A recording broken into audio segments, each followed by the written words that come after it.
ফেনীর পরশুরামের বেলুনিয়া স্থলবন্দরের ভারত অংশ থেকে বাংলাদেশকে কটাক্ষ করে বিভিন্ন স্লোগান দিয়েছে সনাতনী হিন্দু সমাজের ব্যানারে কিছু উচ্ছৃঙ্খল মানুষ।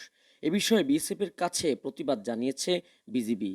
প্রত্যক্ষদর্শীরা জানান, রবিবার সন্ধ্যায় বেলুনিয়া স্থলবন্দরের ওপার থেকে ভারতীয় 50-60 জন নাগরিক জড়ো হয়ে বাংলাদেশের বিরুদ্ধে ইসকন ও মন্দিরের উপর হামলা কেন, জবাব চাই বলে বিভিন্ন ধরনের স্লোগান দিতে থাকে।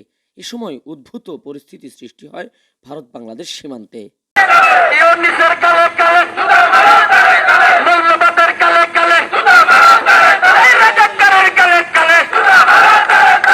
এ বিষয়ে বিজিবির মজুমদারহাট সদরের কোম্পানি কমান্ডার সৈয়দ কামরুল আলম মজুমদার বলেন, বিজিবির সদস্যরা বেলুনিয়া স্থলবন্দরে অবস্থান নিয়ে বিএসএফের কোম্পানি কমান্ডারকে ডেকে বিজিবির পক্ষ থেকে প্রতিবাদ জানিয়েছেন। পরশুরাম থেকে মোহাম্মদ ইব্রাহিমের পাঠানো তথ্যচিত্রে তানভীর চৌধুরী, অনুসন্ধান 24, ফেনী।